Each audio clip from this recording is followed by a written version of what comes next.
Picture a night, not just any night. This one is cold, biting. A night where every gust of wind seems to whisper forgotten secrets. It's December, the very end of the year. The month when days are short and nights are endless, all wrapped up in a blanket of snow. A time when shadows grow longer and memories haunt you like ghosts. You might be alone, trying to forget something, someone. The memories come looking for you, dancing around you like slippery shapes. The world outside is quiet, wrapped in the silence of a late hour.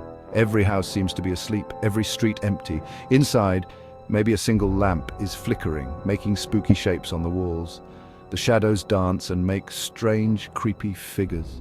This is where our story starts, in the middle of a tired, sad quietness, a quietness that's about to be broken. Suddenly a sound, a soft knock, a sound that seems to come from nowhere. Is it the wind or something more? A whisper from the past, maybe. It comes again, a little louder this time, a knock that won't go away, almost like it's getting impatient. At your bedroom door, your heart might skip a beat, just one thump, a thump that echoes in the silence. At this lonely hour, a visitor is a surprise, a bit worrying even. Who could it be so late at night? You try to be sensible, maybe it's just your imagination playing tricks on you. It must be the wind, you tell yourself. Yes, definitely the wind, but a part of you isn't so sure. Edgar Allan Poe's The Raven isn't just a poem. It's like a deep dive, a plunge into the deepest parts of what makes us human. First published in 1845, it swept through the world of books and never really left. This poem was a big turning point for Poe. It became a huge hit overnight, grabbing the imagination of everyone who read it. People whispered its lines on street corners, hooked by the dark, catchy tune of Poe's words. They felt a chill deep inside, as if the poem itself had the power to make them shiver. The poem made Poe famous as a master of spooky stuff, a storyteller who explored the darkest corners of our minds. He was a genius at making people feel strong emotions. It's a big deal in scary stories, a type of story that loves shadows, mysteries, and strong feelings. The Raven is a masterpiece that still inspires people. What makes The Raven last so long?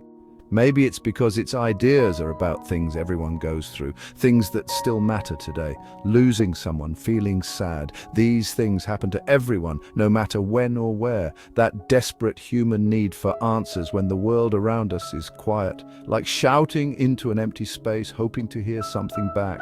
The poem taps into our deepest fears, the ones that bother us when we feel most vulnerable. The fear of being alone, of being left, of not knowing what's next. The Raven reminds us that these fears are just a part of being human. Where The Raven takes place is super important. It's not just a background, it's like another character adding to the narrator's pain. We find ourselves in a gloomy December. The dying embers of a fire threw their ghostly shapes on the floor. These words immediately set a mood of decay, of fading light and warmth. Winter nights often make us think about ourselves and feel kind of trapped. The cold outside matches the cold sadness that has settled in the narrator's heart. He's trapped both in his room and in his sadness. Our narrator is a scholar, someone who studies a lot. He's sitting there, surrounded by many strange and curious books of old forgotten knowledge. He's looking for a distraction, maybe even a way to forget in these old books. After that worrying knock, the narrator, feeling a mix of fear and a strange little bit of hope, suddenly opens his bedroom door.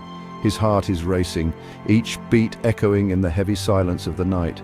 There he finds only darkness and nothing more. The shadows seem to dance around him, making spooky shapes that disappear as soon as he tries to focus on them. He whispers "Lenore" into the emptiness, a desperate, heartbreaking plea. His voice is shaky, full of pain and longing, hoping against hope for an answer. The only answer is the echo of his own voice, a harsh reminder that she's truly gone. The silence that follows is even louder, as if the walls themselves are making fun of his sadness. Then he hears the knocking again, this time at his window. A cold shiver runs down his back and he slowly turns to where the sound is coming from. He tells himself it must be the wind, but a part of him can't help but fear something more sinister. He opens the shutter and in flies the raven. The bird enters the room with a spooky kind of grace, its black wings standing out against the darkness all around. The bird is described as being somewhat grand, but also looking a bit like a demon.